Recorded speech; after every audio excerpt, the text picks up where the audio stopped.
नमस्कार दोस्तों, मैं अमित दलाल। आप देखना स्टार्ट कर चुके हैं न्यूज़ रूट। आज हमारे साथ senior journalist Mahendra Singh. USA deal पूरे भारत में इसको कहीं पे नेगेटिव कहीं पे पॉजिटिव देखा जा रहा है। इस मामले पर हम महेंद्र जी से चर्चा करेंगे, उनसे जानेंगे ये नेगेटिव है पॉजिटिव है, इसमें क्या है। वेलकम, स्वागत है सर आपका। शुक्रिया, धन्यवाद। सर, यूएसए डील अभी भारत ने की है, कहीं पे मोदी को बताया जा रहा है कि वो हार गए डील में, कहीं कहा जा रहा है वो जीत गए, कहीं महाभारत जीत ली उन्होंने, कहीं पे ऐसे प्रचार हो रहे हैं। आप इसको कैसे देखते हैं? ये सवाल अमित होते तब हैं जब ना क्लैरिटी ना हो चीज़ों में। क्लैरिटी सिर्फ ऐसा नहीं है कि आप में, मुझ में, पत्रकारों में, जनता में नहीं है। क्लैरिटी सरकार के लेवल पर नहीं है। पहले जब अचानक से खबर आई सवेरे सवेरे कि रात को मोदी जी और ट्रंप साहब की बातचीत हो गई है, डील हो गई है, जश्न मनाओ, और मोदी की तारीफ होने लगी, तो फिर उसके बाद पत्रकारों ने पूछा हमारे विदेश मंत्री से कि जी क्या कुछ डील में है, क्या कुछ बातचीत हुई है। बोले जी ये तो वाणिज्य मंत्री बताएंगे। आज जब वाणिज्य मंत्री से रूस के साथ तेल खरीदा जाएगा या नहीं खरीदा जाएगा, जो इस पूरी की पूरी डील के बीच में एक बड़ा अड़ंगा अड़ा हुआ था, जिसकी वजह से ये डील नहीं हो पा रही थी, उसके बारे में कहा कि जी ये तो विदेश मंत्री बताएंगे। तो क्लैरिटी अभी सरकार के लेवल पर भी नहीं है। सबसे बड़ा जो एक और मुद्दा था जो अड़ा हुआ था कि भी एग्रीकल्चरल प्रोडक्ट्स जो हैं वो क्या इस डील में शामिल हैं, क्या अमेरिका से अब खेती बाड़ी के जो प्रोडक्ट्स हैं वो भी भारत में आएंगे। अगर वो भारत में आएंगे तो फिर भारत के किसान क्या करेंगे, वो तो बर्बाद हो जाएंगे, क्योंकि अमेरिका अपने किसानों को जितना सबल दे सकता है, जितनी सब्सिडी दे सकता है, वो जिस तरह से प्रमोट कर सकता है, वहां पर लागत जितनी कम है, वो भारत के किसान उस चीज को compete नहीं कर सकते। अगर उनका दूध, उनका पनीर, उनके फूड ग्रेन्स, उनके फ्रूट्स वो भारत में आएंगे तो फिर भारत के किसान उनके प्राइस को भी मैच नहीं कर पाएंगे। तो ये डर था।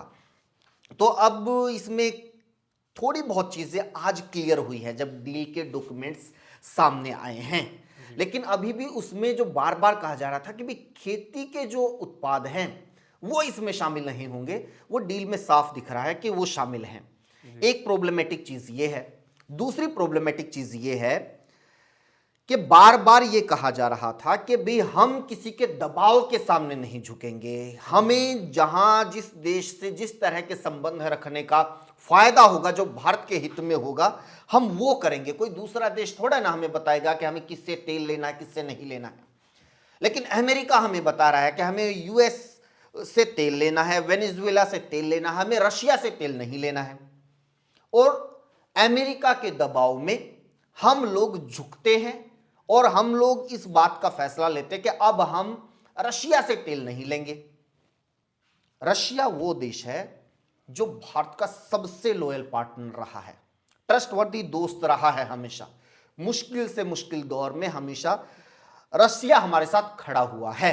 पुराने अब बिल्कुल, अब अगर हम लोग उसको बिट्रे करते हैं और फिर हम लोग उस अमेरिका की तरफ झुकते हैं जो किसी का दोस्त कभी नहीं बना, जिसने सबके साथ धोखा किया, जिसके ऊपर कभी भरोसा ही नहीं किया जा सकता, और उस दौर में तो बिल्कुल भरोसा नहीं किया जा सकता जब उसके सर्वे सर्वा ट्रंप जैसे व्यक्ति हों। उनको खुद याद नहीं रहता कि अभी क्या बोला है और 1 घंटे बाद क्या बोलूंगा, शाम को क्या बोला था, सवेरे कौन सा स्टैंड लेना है। वो खुद अपनी किस बात से पलट जाएं उनको खुद नहीं पता है। जी, अभी टैरिफ का भी एक बड़ा अच्छी जीत बताई जा रही है। पहले यूएसए ने इंडिया के ऊपर 50% टैरिफ लगाया, फिर 25 कर दिया, अब वो कहीं 18% कर दिया गया है घटाकर। तो इस पे कह रहे हैं कि मोदी ने बहुत बड़ी जीत हासिल की है, अच्छी डील हुई है। ये टैरिफ का घटना कितना सही है, कितना गलत है?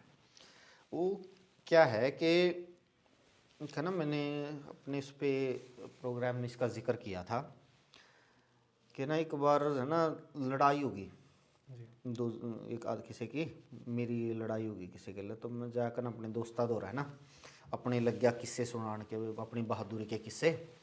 बोले आज लड़ाई होगी 5 जने थे। बोला 5 जने तो लड़ाई होगी, फिर के 500 जने मैंने पिटन आ गए, फिर के फिर 5वां ने मैं पिटा। फिर इसमें बहादुरी के है। बोला बाग तो सुन, मैंने उन तो कह दिया माँ का दूध पिया है ना, एक करके आओ। बोला फिर उन्हें मैं एक करके पिटा। बोला फिर इसमें बहादुरी के है। और आगे तो सुन, बोला बहादुरी है, मैंने उन तो चैलेंज कराया भाई अपनी गली में तो कुत्ता भी शेर हुआ है, मारी गली में आके दिखा। बोला फिर गली में आके पिटा। तो इसमें बहादुरी के है। बोला बहादुरी ये है कि मैं अब तक जिंदा हूं।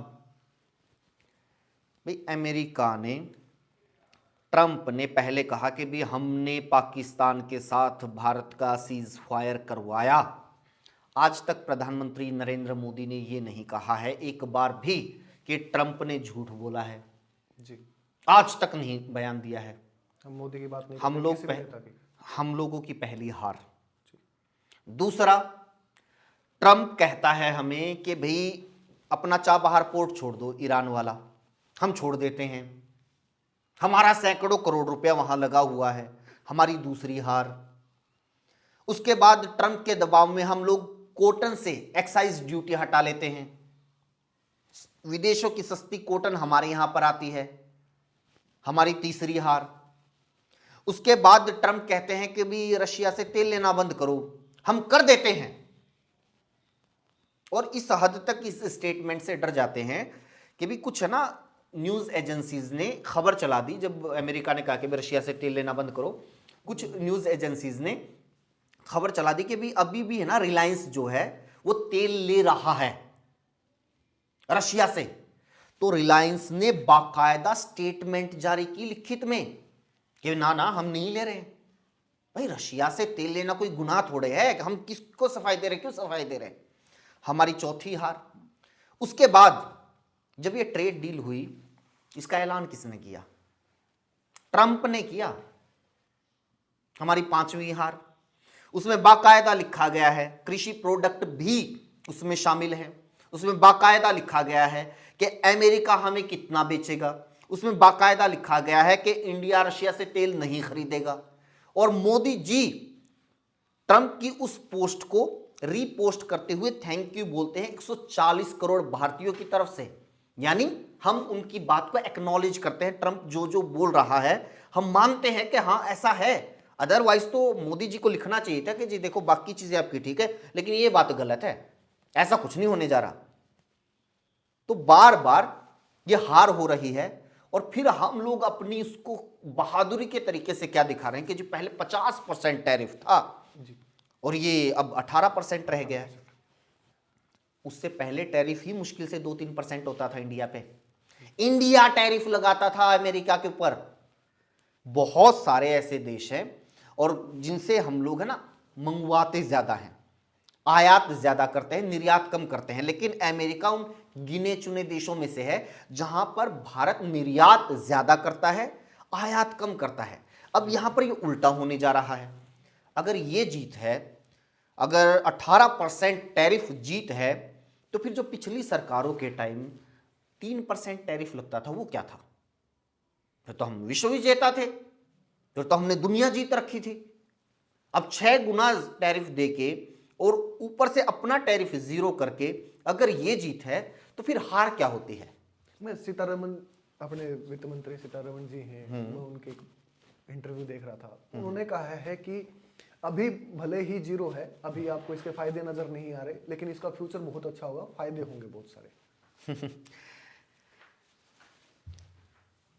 फायदा अभी तक जो हम लोग अमेरिका के प्रोडक्ट्स के ऊपर टैक्स लगाते थे, उससे क्या होता था कि हमारे जो लोकल प्रोडक्ट्स हैं उनके मुकाबले अमेरिका के प्रोडक्ट्स महंगे हो जाते थे। उससे क्या होता था कि हमारी जो लोकल इंडस्ट्री है, हमारे जो लोकल मैन्युफैक्चरर हैं, वो अपना सामान बेच पाते थे। ये तो था इतने साल का हमारा एक ढांचा, हमारी विदेश नीति। अब अगर ये होगा कि हमने उनके ऊपर से टैरिफ कर दिया 0, यानी अमेरिका का सामान हो जाएगा सस्ता।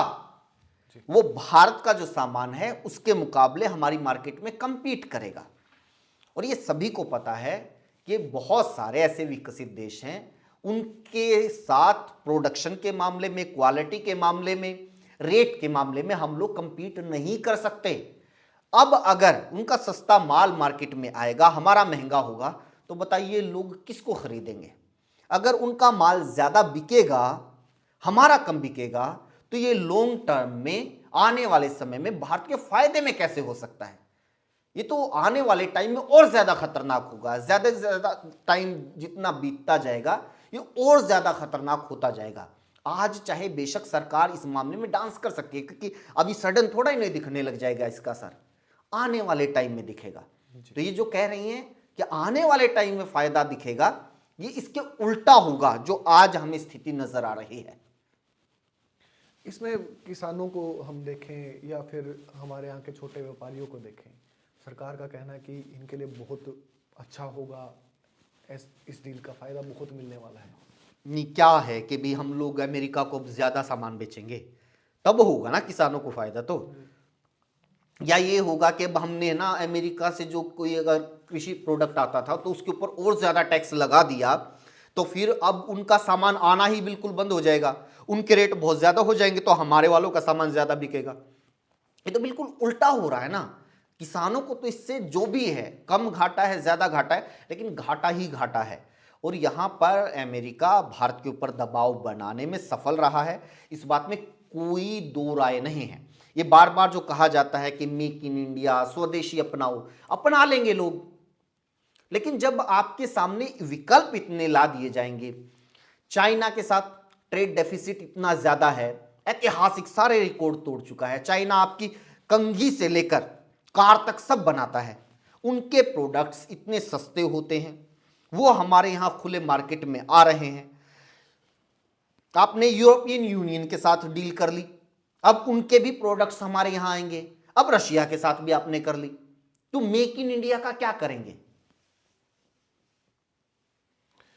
इसमें जो ऑयल की डील कैंसिल हुई है, इसमें यूएसए से तेल लेने में फायदा है या हमारे भारत के मित्र से लेने में फायदा है? हम लोग अरब कंट्रीज से लेते थे तेल, ईरान से तेल हम लोग लेते थे। क्यों लेते थे? सस्ता पड़ता था जी। फिर हम लोगों ने रशिया से ज्यादा लेना शुरू कर दिया। क्यों? रशिया ने कहा कि हम और सस्ता देंगे, क्योंकि यूक्रेन के साथ जो युद्ध शुरू हुआ रशिया का, तो बहुत सारे देशों ने रिस्ट्रिक्शंस लगा दी, बैन कर दिया रशिया के साथ व्यापार को। तो उसके बाद इंडिया आगे आया, क्योंकि ये तो हमारा पुराना दोस्त है, हम इससे थोड़ा संबंध खराब कर देंगे। ऊपर से रशिया और सस्ता तेल देने लगा, तो उसका बहुत फायदा हुआ इंडिया को, हजारों करोड़ रुपए हमने बचाए।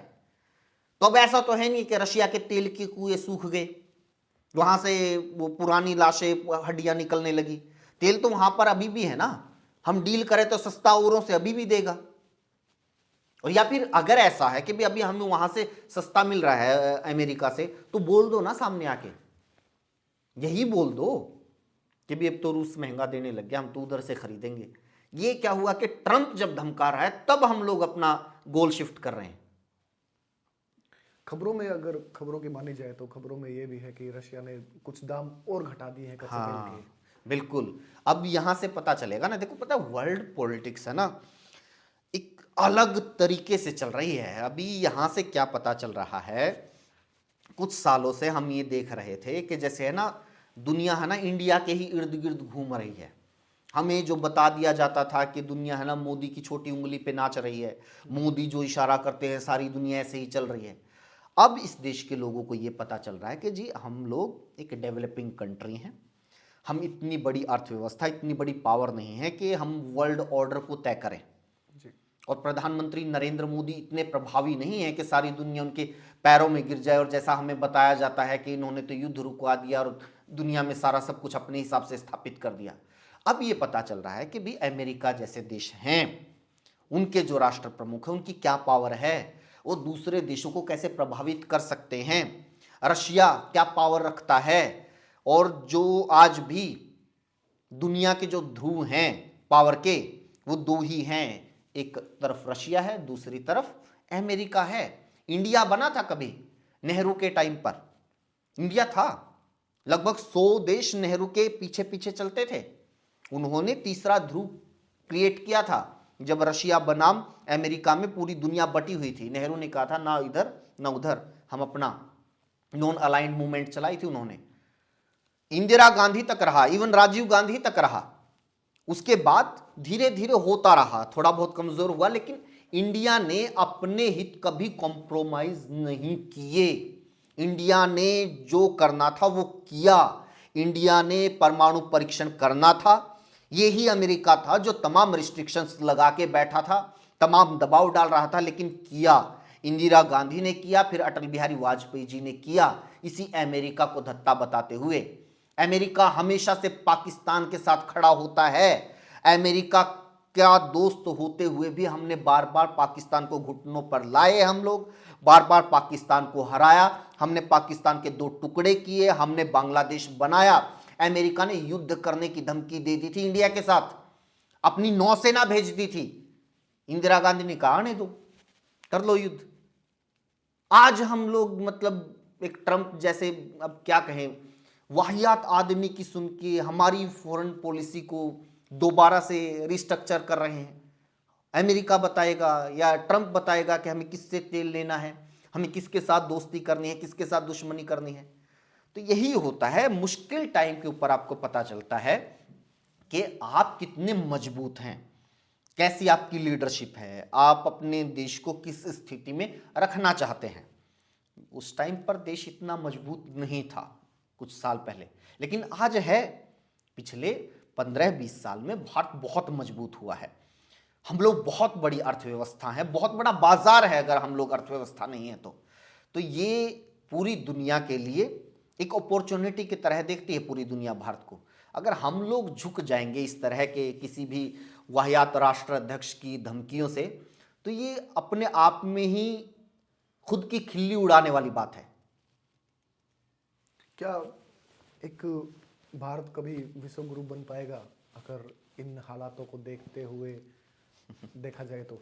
नहीं, पहली बात तो है ना, ये विश्व गुरु की हम लोग बोल देते हैं। विश्व गुरु डेफिनेशन क्या है विश्व गुरु की? मतलब वो कौन सा तमगा है कि भी जैसे इस स्टेज के ऊपर पहुंचने के बाद है ना ये मेडल मिल जाएगा तो हम विश्व गुरु हो गए। कि भी जैसे है ना कि भी आपने 10th पास कर ली, +2 पास कर ली, आप ग्रेजुएट हो गए, पोस्ट ग्रेजुएट हो गए, ये डिग्री मिल गई आपको, डॉक्टरेट कर लिया आपने, PhD की डिग्री मिल गई आपको, तो एक तय है ना, मानक तय है कि आपको ये प्रोसीजर है, ये करना पड़ेगा, उसके बाद ये हो जाएगा। ये हमारे यहां पर सरकार ने मानक ही ऐसा तय किया है कि आप जाओ पता कर लो विश्व गुरु की क्या डेफिनेशन है, दुनिया को पता ही नहीं। अगर आप मानक तय करो कि भी हमें है ना एजुकेशन के मामले में ना दुनिया का नंबर 1 देश बनना है, तो उसके मानक हैं कि आपकी कई यूनिवर्सिटीज टॉप 100 में होनी चाहिए, पहली, दूसरी, तीसरी, चौथी, 5वीं यूनिवर्सिटीज में आपकी यूनिवर्सिटीज का नंबर होना चाहिए। ये तो पता चल जाएगा ना, लेकिन वो है नहीं। टॉप 100 में भारत की कोई यूनिवर्सिटी नहीं है। एक रैंकिंग ये बताती कि टॉप 500 में भी भारत की एक भी यूनिवर्सिटी नहीं है। बिना एजुकेशन के हम लोग विश्व गुरु बन जाएंगे।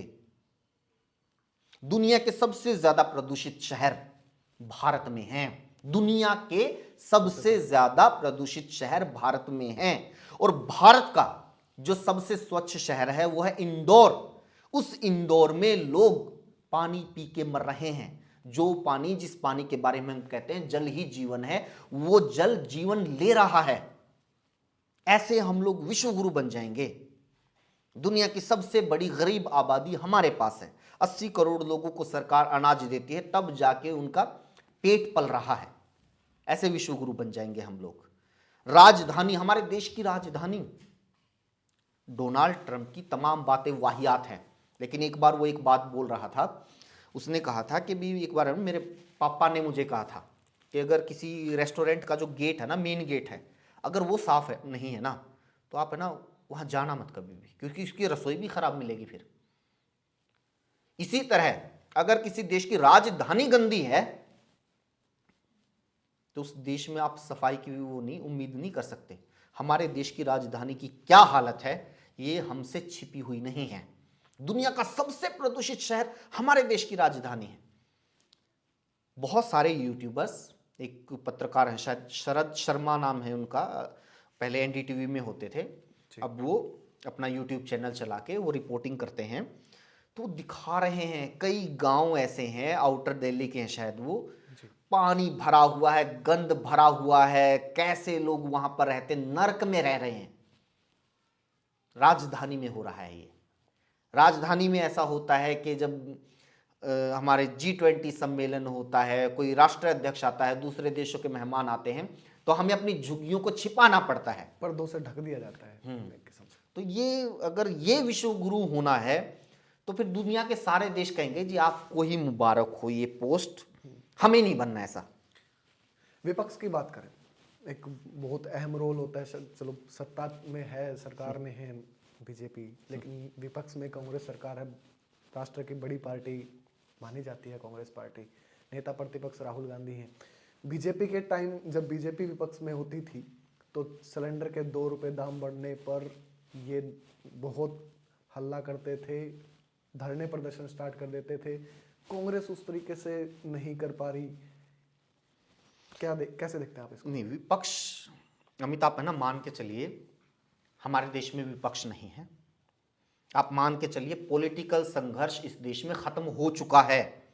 अगर किसी को भ्रम है कि कांग्रेस जिस तरह से चल रही है ये धरती पलट देगी, सरकार को पलट देगी, तो वो गहरी नींद में है। हर चीज की प्रक्रिया होती है। आप विपक्ष के तौर पर बीजेपी को देखिए, आप संगठन के तौर पर बीजेपी को देखिए, और फिर आप उसकी तुलना कांग्रेस के साथ कीजिए। आज कांग्रेस में गिने चुने वही नेता बचे हुए हैं। एक तो राहुल गांधी हैं, आप उनसे पूछ लीजिए जी आप प्रधानमंत्री कैसे बनेंगे, मना कर देते मुझे बनना ही नहीं है। नहीं बनना है आपको तो फिर आप क्यों पार्टी के सर्वे सर्वा बने हुए हो? जिसको बनना है उसको आगे आने दो भाई। आप प्रधानमंत्री छोड़िए, बहुत बड़ी पोस्ट हो गई, अमित आपको किसी स्टेट की ग्रुप डी की नौकरी का भी पेपर क्लियर करना है तो खुद को रोज 500 बार बोलना पड़ेगा कि मुझे ये पेपर क्लियर करना है, मुझे ये चपड़ासी लगना है, तब भी हो जाए। उसके लिए आपको दिन रात मेहनत करनी पड़ेगी, तब भी हो जाए, तो ये गनीमत है, ये बहुत बड़ी बात होती है। और आप ये सोच रहे हो कि प्रधानमंत्री मैं ये सोच के या ये कह के बन जाऊंगा कि मुझे बनना ही नहीं है, तो आप किसी ऐसे आदमी को आगे आने दीजिए जिसको जो बनना चाहता है। अब क्या है, प्रधानमंत्री नहीं बनना है तो प्रधानमंत्री बनने के लिए या जो मौजूदा प्रधानमंत्री है उसको चैलेंज करने के लिए जो एक्सरसाइज होती है किसी भी पार्टी का, किसी भी विपक्ष की होनी चाहिए, वो नदारद हो जाती हैं, वो नहीं नजर आती हैं। आप बीजेपी को कैसे चैलेंज करोगे?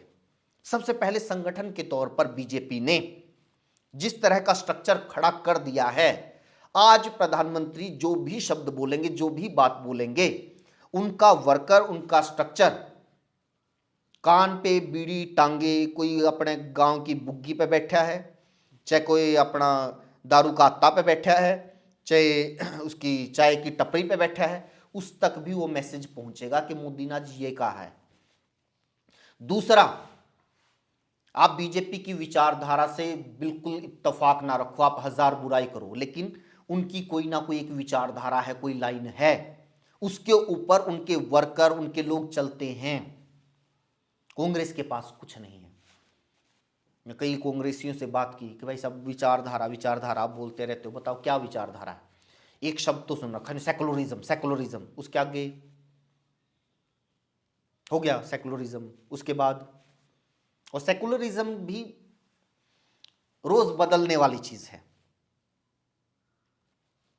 क्या सेकुलरिज्म? थोड़े टाइम तक आप राजीव गांधी के टाइम से पहले तक चले जाओ तो कांग्रेस की जो छवि थी वो कट्टर हिंदू पार्टी की थी। संजय गांधी तक कांग्रेस कट्टर हिंदू पार्टी थी, ये छवि थी। आज बीजेपी, फिर राजीव गांधी के टाइम जो हुआ, वो जो एक केस हुआ था शाहबानो वाला, उसके बाद से चीजें ऐसी डगमगाई हैं, आज तक संभल में नहीं आई हैं।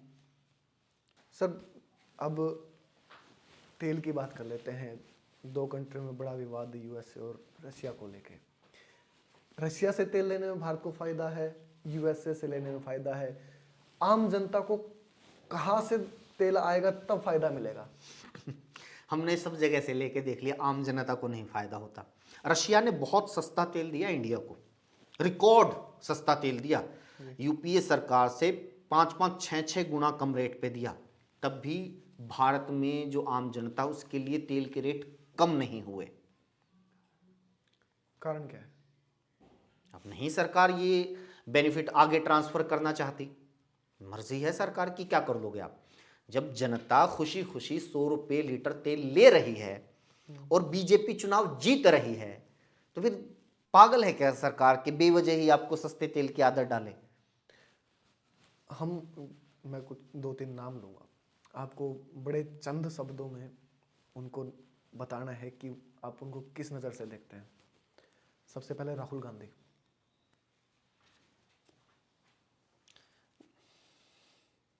मतलब जैसा जवाब देने में मैं कंफ्यूज हूं ना, मतलब वो भी अपने पॉलिटिक्स को लेके इसी तरह कंफ्यूज है। मोदी। बहुत भूख है अभी, अभी कुर्सी नहीं छोड़ने वाले अभी। मतलब ऐसा नहीं है कि वो सेटिस्फाई हो गए हैं 3 बार प्रधानमंत्री बनके, अभी भी वो आग है।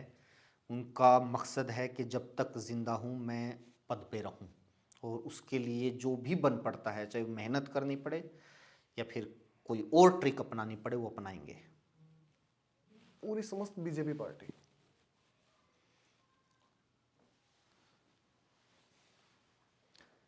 स्ट्रक्चर्ड हैं, फोकस्ड हैं, मेहनती हैं, लेकिन विचारधारा के मामले में इंडिया को नुकसान कर सकते हैं। कांग्रेस मतलब है नहीं, अब भ्रम है कांग्रेस, अभी जो कांग्रेस होती थी वो है नहीं, मतलब कुछ नहीं है। या तो आपके पास अलग अलग राज्यों में जो ऐसे नेता कुछ एक बचे हुए हैं चुनिंदा, जिनको यही है कि बस मैं इस राज्य तक सीमित रहूं, मुझे कोई मतलब नहीं है पार्टी का क्या हो क्या नहीं।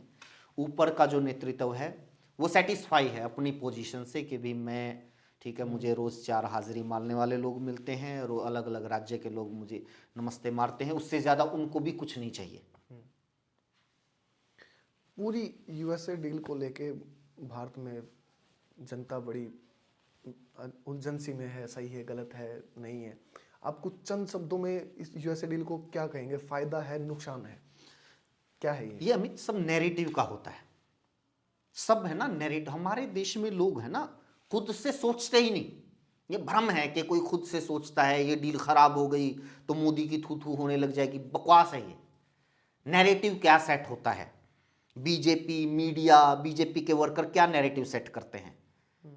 हमारे देश में वो लोग हैं, ज्यादातर कॉलोनियां की सड़क गरकाग की रोड टूटी पड़ी है, सीवरेज के ढक्कन जो हैं वो खुले मिलेंगे, उनके बालक पड़ पड़ मरे हैं। कभी एहसास नहीं होता लोगों को, कभी यूं लगे जो यार सही है, बढ़िया है, कोई दिक्कत नहीं। राजधानी में लोग खड्डे में डूब डूब कर मरने लग रहे हैं। कल परसों एक बाइक वाला मर गया, उससे पहले एक कार वाला मरा था, बचाने वाला नहीं मिला उनको कोई।